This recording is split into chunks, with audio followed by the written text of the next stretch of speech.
4 सीटों पर 19 तारीख को चुनाव होना है और ऐसे में अब चुनाव प्रचार खत्म हो चुका है। प्रशासनिक अमला एक्टिव हो गया है, चुनाव की तैयारियों में जुटा हुआ है और मतदान केंद्र के लिए सभी अधिकारियों और कर्मचारियों को रवाना किया जा रहा है। अलग अलग जिलों में अलग अलग केंद्र तैयार किए गए हैं और वहां से सभी मतदान कर्मियों को ईवीएम, वीवीपैट और कंट्रोल यूनिट देकर मतदान कर्मियों को सुरक्षा कर्मियों के साथ मतदान केंद्र के लिए रवाना किया जा रहा है। ये तस्वीरें हम आपको 4 अलग अलग जिलों की दिखा रहे हैं जहां चुनाव होने हैं।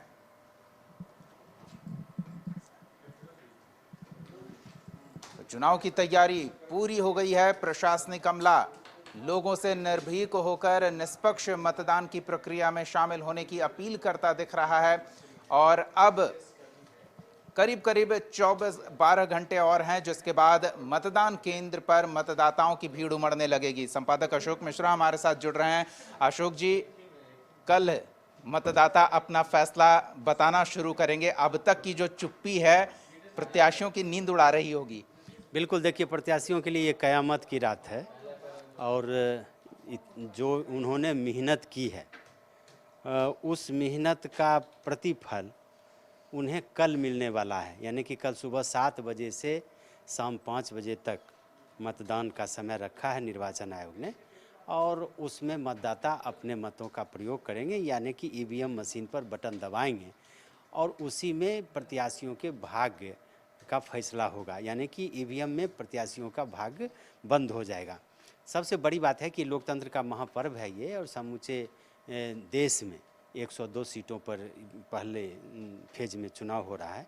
बिहार में भी 4 सीटें हैं उसकी और चारों की चारों सीटें वो आप यह कह सकते हैं कि सीमावर्ती राज्यों का इलाका है और झारखंड से सटा हुआ इलाका, चाहे वो जमुई की बात करें, औरंगाबाद हो, गया हो या फिर नवादा का इलाका, तो ये काफ़ी महत्वपूर्ण है। और आपने दिखाया दर्शकों को कि किस तरह से मतदान केंद्र पर मतदान कर्मियों के जाने का सिलसिला, पहुंचने का सिलसिला शुरू हो गया है और प्रशासन के द्वारा मुकम्मल व्यवस्था कर ली गई है।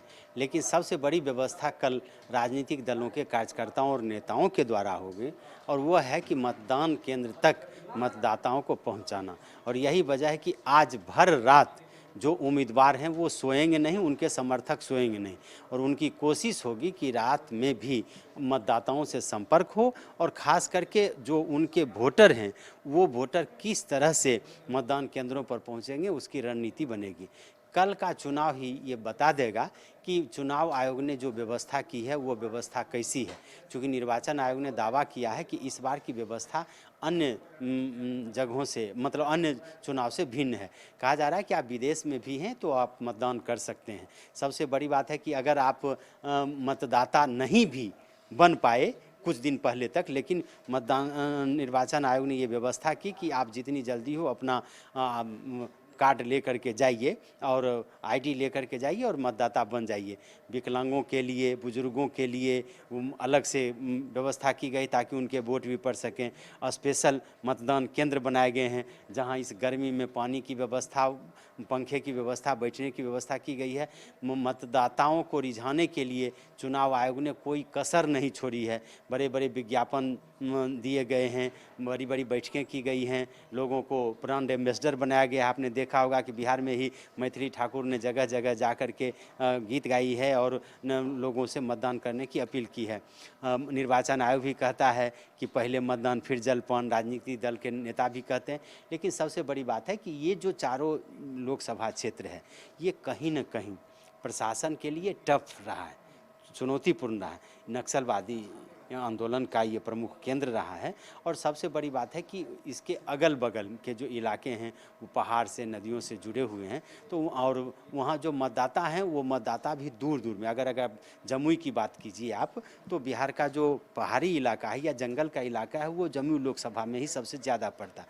तो वहाँ एक मतदाता को वोट डालने के लिए निर्वाचन आयोग को कई महत्वपूर्ण व्यवस्था करनी पड़ती है, न कि अगर 5 वोट भी है तो उसके साथ मतदान कर्मियों को, सुरक्षा कर्मियों को भेजना पड़ता है। तो ये व्यवस्था है। लेकिन इन सब के बावजूद भी चुनाव आयोग ने जो दावा किया है उस दावे के मुताबिक आप कह सकते हैं कि व्यवस्था उनकी मुकम्मल है और इसका एक तरह से कहिए परिणाम कल देखने को मिलेगा। जब चुनाव की प्रक्रिया शुरू होगी तब देखना होगा कि निर्वाचन आयोग के दावे में कितना दम है। जी अशोक जी, कोशिश तो ये की जा रही है कि अधिक से अधिक पोल हो, लेकिन जब अधिक पोल होता है तो ये भी प्रत्याशियों की परेशानी बढ़ा देता है। वो ऊहापोह में पड़ जाते हैं कि अब ये अधिक पोल हुआ है तो किसके लिए हुआ है। क्या लगता है, मतदाता की चुप्पी और अधिक पोल की गुंजाइश, इन दोनों के बीच प्रत्याशियों के दिलो दिमाग में आज पूरी रात क्या चलेगा?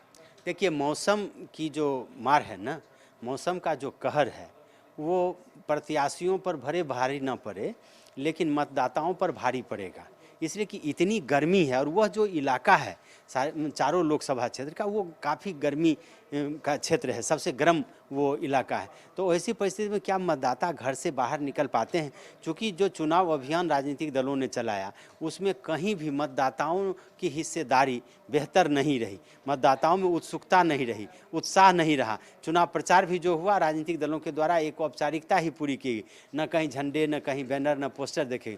लेकिन इसके बावजूद भी बिहार का मतदाता जो है वो जागरूक है, ऐसा मानना है। हालांकि जो मतदान का प्रतिशत है वो अन्य राज्यों से बदतर रहा है, बिहार का बेहतर तो नहीं ही रहा, बदतर रहा। लेकिन इन सब के बावजूद भी ये कह सकते हैं निर्वाचन आयोग ने पूरी व्यवस्था की है। राजनीतिक दल के नेता भी एड़ी चोटी लगाए हुए हैं।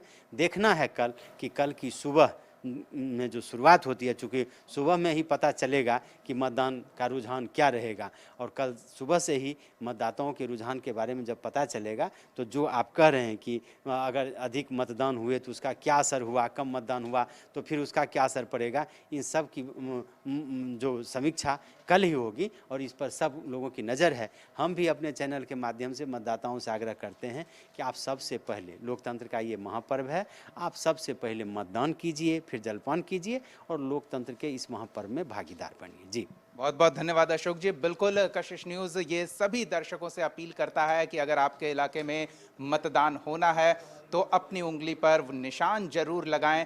इस निशान से लोकतांत्रिक व्यवस्था मजबूत होगी। आप अपने प्रतिनिधि का चुनाव करने मतदान केंद्र पर जरूर जाएं।